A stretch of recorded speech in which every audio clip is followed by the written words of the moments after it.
Hey guys, hope you all are well. It's been quite a year so far with absolutely no movement, staying at home, not being able to travel anywhere beyond buying groceries. For me, books are the perfect escape. But there have been books that I read which made me feel like I personally traveled somewhere and came back. So that's what today's video is about. It's about the books to read when you have the itch to travel. The first book is American Gods. It's by Neil Gaiman, the love of my life. And it's one of those, heavy books. It's not really, it never was a light read for me. It's about this man called Shadow whose wife dies right before he gets out of jail. When he does, he is found by someone called Mr. Wednesday and is led to a series of these complicated events. I don't want to give so much away because this book is so rich and full of detail. Shadow and Mr. Wednesday, they travel all across America and through the heartlands, big towns, small cities. They meet various kinds of characters.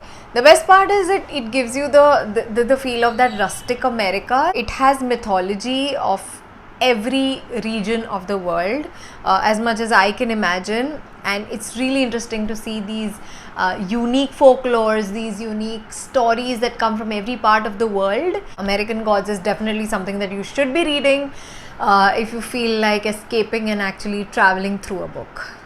The next book on my list touches various themes, not just traveling. Traveling is quite a major part of it, but it does touch other themes as well. It has dark academia, it has horror, it has suspense, it has history, it has a lot of things going on in there. I'm talking about The Historian by Elizabeth Kostova. It happens to be one of my most favorite books, although it took me a significant time to finish it. It's a long book, it's a slow book, so I'm just telling you, if you like to savor the details and even with the traveling that is mentioned in the book, everything is nice, slow paced, and it's a book that you can't have a quick read of. I don't think I could. The plot of the book is what I call the perfect hook. It's about a girl who finds a bunch of these letters that were given to her by someone who calls this girl his successor. It's about this historian, of course, who leaves these letters somewhere, and it turns out that there is some intrigue around the fact that Count Dracula, the Dracula, is still alive. And it turns out that the girl may be related to the Count, and it's a book that is so beautifully woven in together about Dracula and everything. There's a whole suspense and intrigue around it, but apart from that, it is also about the bond of the father and the daughter who travel across Europe. The girl grows up with her dad, who keeps taking her to places, especially Eastern Europe. There are beautiful mentions of the mountains, the cafes, the landmarks, the monuments, everything. So there are sweet little details about it. This is one book that you should definitely read if you love history and if you love traveling. The next book in my list is A Knight in Shining Armor.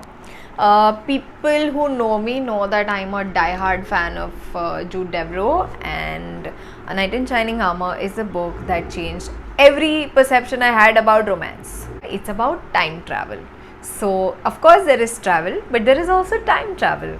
A girl who is going through this really bad relationship ends up in this church or a chapel while traveling through Europe, and she's an American woman, and she meets a knight. Like she is praying in front of a statue which belongs to a knight, and the statue comes to life, and it's the knight himself who gets transported from I think 15th or 16th century. So the knight from the 16th century comes back to the 20th century and meets this girl, and there is a lot of chaos, there is a lot of misunderstandings, there is enemies to friends to lovers trope that happens.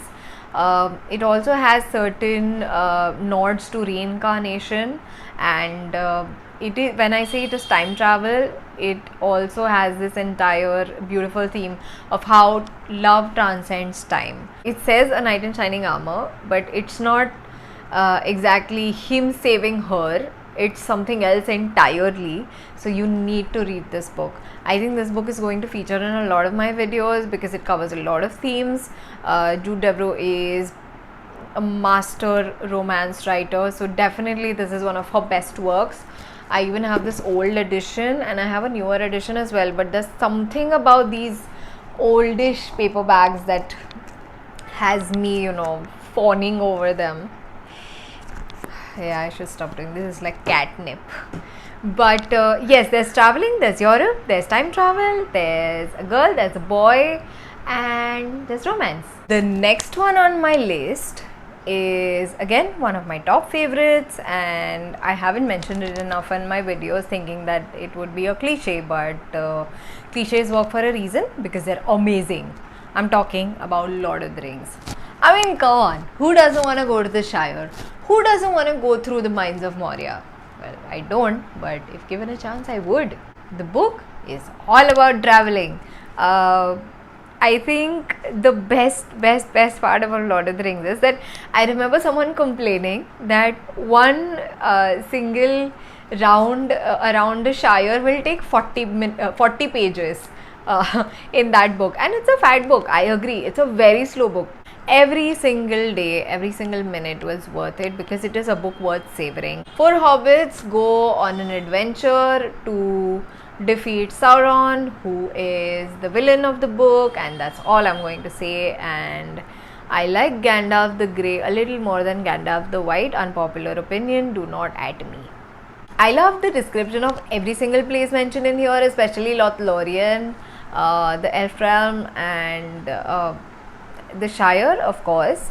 Going there is, it was shot in New Zealand, so that happens to be one of the countries on my travel list. This is a book I definitely associate with traveling, although I'm not a fan of traveling on foot, but yes. So Lord of the Rings, if you've not read, please read it. Don't be scared of the size. I know a lot of my friends who are scared to read Lord of the Rings because, oh my god, it's so long, why don't I just watch the movies? I'm a big fan of those movies. I think it is one of the only series where the books and the movies both were at par with each other, and the movies did justice to the book. So I love it. For the sake of traveling, read it. So the next book on my list is somewhat different, but it does have significant amount of traveling. It is a sci-fi book, a series of novellas. It's called the Murderbot Diaries. It starts with the first book, All Systems Red. So it's about this robot who calls itself a murder bot, and there's a whole army of these robots, okay? And this one robot who hacks his own system and has its own conscience. It really likes to read books. The robot likes to watch a lot of movies, binge on TV shows. It actually does want to all day sit and watch TV shows and gossip about them with whoever does watch it, but unfortunately no one does. But the catch is that these robots are called sec units, which means they are security robots meant to go with any search party or any research organizations on different planets of the galaxy. So our sec unit, the Murderbot, is someone who is always wanting to procrastinate work and binge watch on shows. Max relatable. That sounds like me. It is a series of novellas. I think there are 6 of them. One full-fledged novel in them. It starts with All Systems Red. If you like sci-fi, you should definitely give this a try. It's different. Like, it shows different planets, and in the very first book, the planet that is shown, I kind of visualized Mars being one of them. The book has various other interesting things, like how this robot comes to, interact with humans eventually. I'm not gonna give away a lot of spoilers, to be honest. I really want more people to read this so I can discuss this. So far I've been alone in this journey, so I really want you to pick up this book. The next book on my list is called The 13th Warrior, also known as Eaters of the Dead.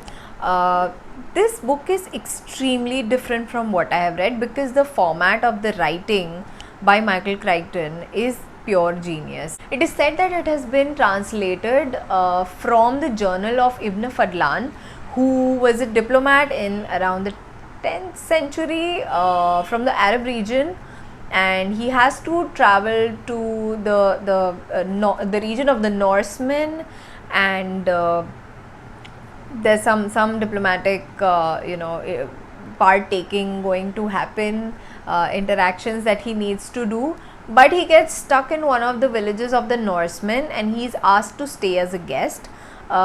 Everything about those Scandinavian countries is visualized through the eyes of an Arab, so there's a lot of different perspectives on their lifestyle, comparing that to the Arab lifestyle. Ibn Fadlan himself, as a diplomat, sees things very differently. He makes these remarks about how the Norsemen live, who they worship, how they interact with their peers. Every single thing in there is from his point of view. The reason I associate this book with this traveling is obviously because he travels from the Arab countries to Scandinavia, and it turns out that the village that he's staying at has this problem of the mists, and he's asked to stay there by the local seer that they need a foreigner to help them in the mission. And I'm not going to give more spoilers, but these mists are something that are killing everybody in that village and the neighboring villages. So he and 13 other men, which is why it's called the 13th warrior, 12 other men, embark on this mission where they find out what is up with the mists, why are people dying mysteriously, and what is there to fear in the night. For Michael Crichton, a complete genius, to be able to adapt to the writing style of a translated journal from the archives of history. Brilliant. If you do like traveling and you want to know more about the ancient way of travel, this is the perfect book to go to. So that was the list of my books that deal with the theme of travel, and if you have the itch to travel, please read these books and stay safe at home. If you've read any of these, please drop it in the comments or reach out to me on Instagram. If you've read other books that you'd like to recommend and want me to read them, please let me know in the comments, and I will return with another video. Until then, bye.